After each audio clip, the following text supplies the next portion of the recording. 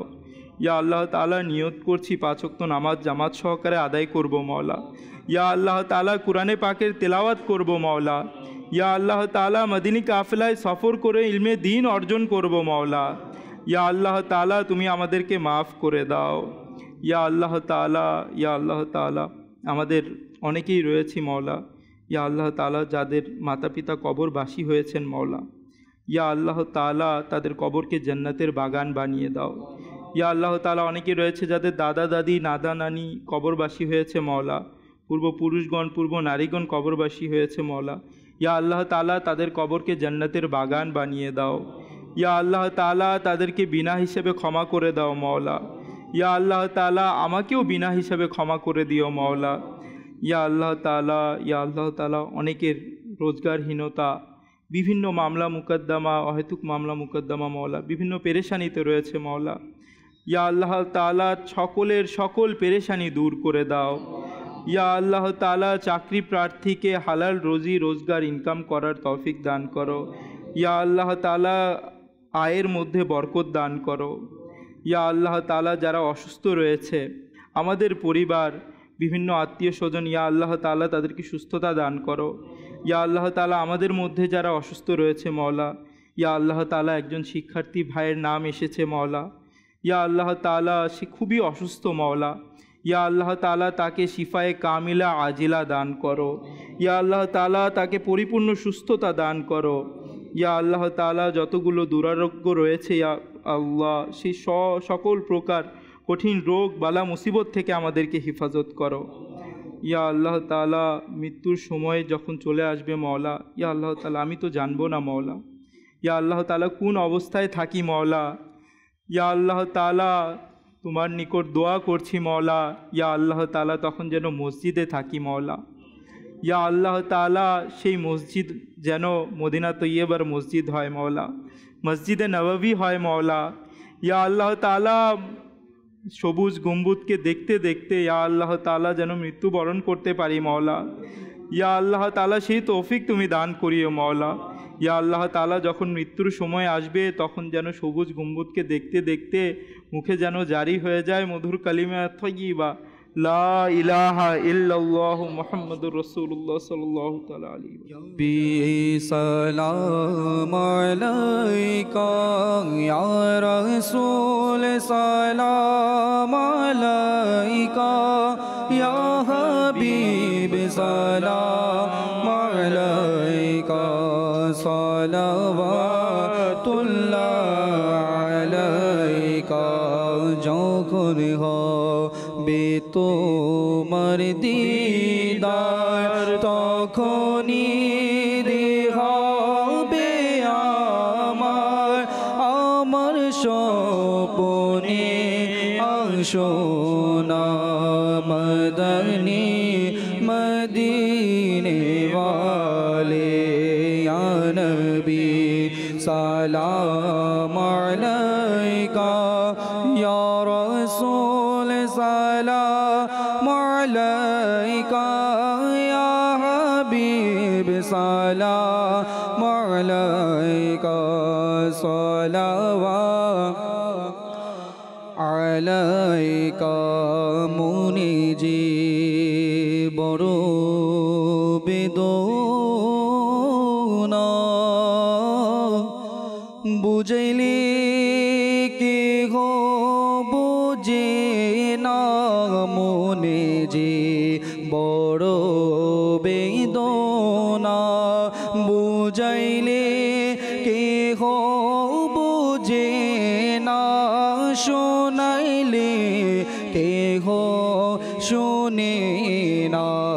শোনেন গো শাহে মদিনা, ইয়া নবী সালাম আলাইকা ইয়া রাসূল, সালাম আলাইকা ইয়া হাবিব, সালাম আলাইকা সালাওয়াতুল্লাহ আলাইকা।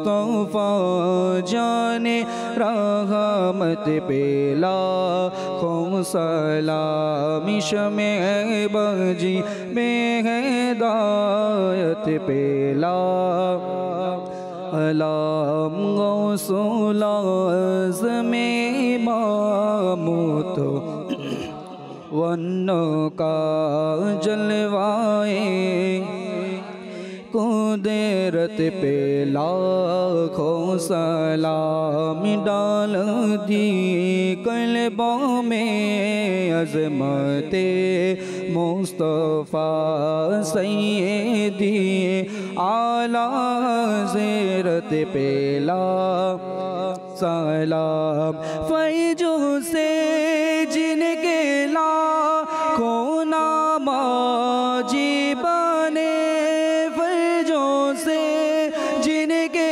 लाखों ईमान में सजे उस आमीरे अगले सुन्नत पे लाखों सलाम मुस्तफ़ा जाने रहमत पे लाखों सलाम शमे बाजी में हिदायत पे लाखों सलाम।